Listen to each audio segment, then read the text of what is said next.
This iPad is how I stayed in the top 1% in my class, studied Japanese, and have been the most productive and organized in my life. It will literally save you time, money, and stress than any other tool. If you're a student, anyone with goals, or needs organization, you need to buy a tablet. And it costs less than you think. Let me show you how I use it as a second brain.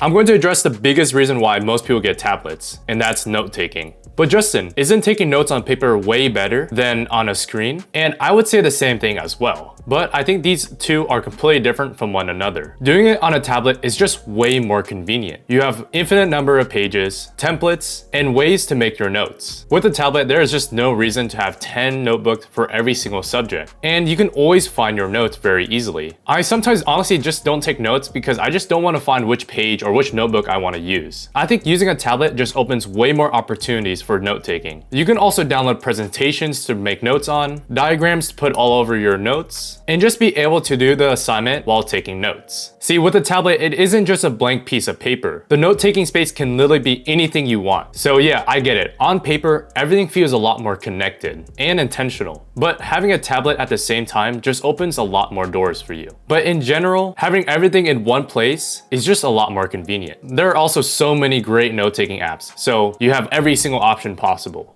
Okay, but Justin, I already have a laptop and phone. What's the point of getting a tablet? This is literally what I thought as well. When I go online, I see so many people who buy keyboards for their tablet. But I have always seen my laptop as something non-replaceable. But as I found out, you really don't need to replace your laptop. This can be another device alongside with your other tools. iPads or tablets are pretty small, at least the one that I have. So I can still carry it around very easily without wasting space. But I found that separating the device that has my friends, social media, and so many other things just made it way more productive. And also, that bigger screen just makes everything a lot easier to do. So I think this is more of an in-between device between your phone and laptop. Also, again, having the pen just completely changes the dynamic to a more fun and creative device compared to those two. And this is just the tip of the iceberg. There are so many things you can do on a tablet that I won't have time to cover. No matter who you are, what you're studying, or what your goals are, there is an app or way on the iPad that just works for you. There are also thousands of productivity apps as well. Again, I would say that this, at the very least, is a supplement to your other tools, if not one of the tools themselves. I like to do all my creative things on here first before I transfer it over to my laptop. Or I can read Japanese books on here to study, and then transfer all the notes that I wrote over to my laptop and do a deep dive study over there. So you're convinced. Now what?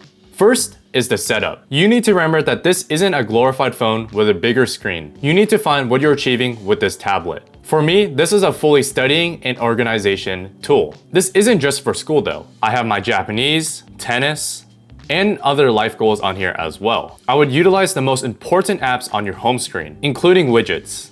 Try to stick with the lowest number of pages and try organizing work areas. On my home screen, I have my school area on the bottom right, with apps like Noteful, Canvas, and Calendar. On the left side, I have my Japanese study area. I have so many of my favorite apps on here. One of course being Anki, which I get that the price sucks on Apple. And also this app called Panels. I love Panels so much. If you're into reading, and in my case, practicing Japanese reading, this app is so useful and just feels so nice. And around my work areas are widgets that support both of these. My favorite widget is a to-do list widget from the app called Habits, which helps me get the most important tasks done, no matter how busy I am. It makes me feel more productive even on those days that I feel like doing nothing. And also a Pomodoro timer widget, which just helps me get easy access to just get started. Overall, just try to make anything productive or the most useful the easiest to find. And try not to do what I did when I first got an iPad and constantly looking for the best app. The best app is the one you can use now and stick with for years to come.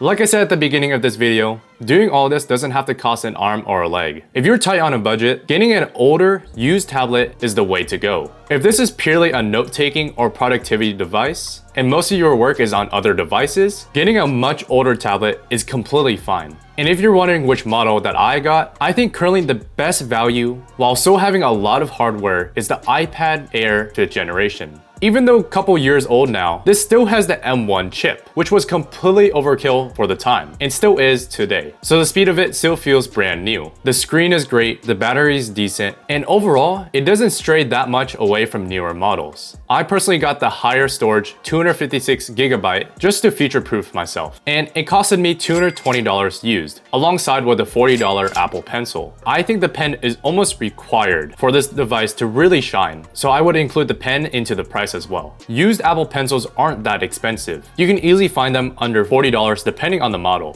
And if we're talking about Android devices, there's also a lot more value with the hardware. But for me personally, I think software and apps are the most important on a tablet. And iPad OS just has way more apps and features that I personally use, even though I'm using a Samsung S25. There are definitely great app alternatives, but also so many great apps that are missing. If you're gonna go on the Android route, which I almost did, just figure out which apps you really want.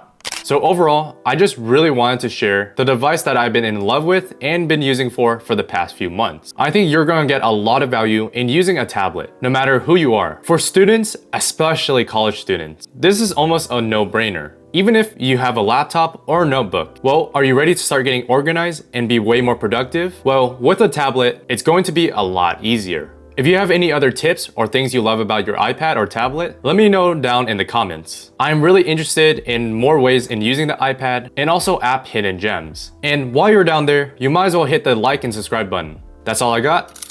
Peace.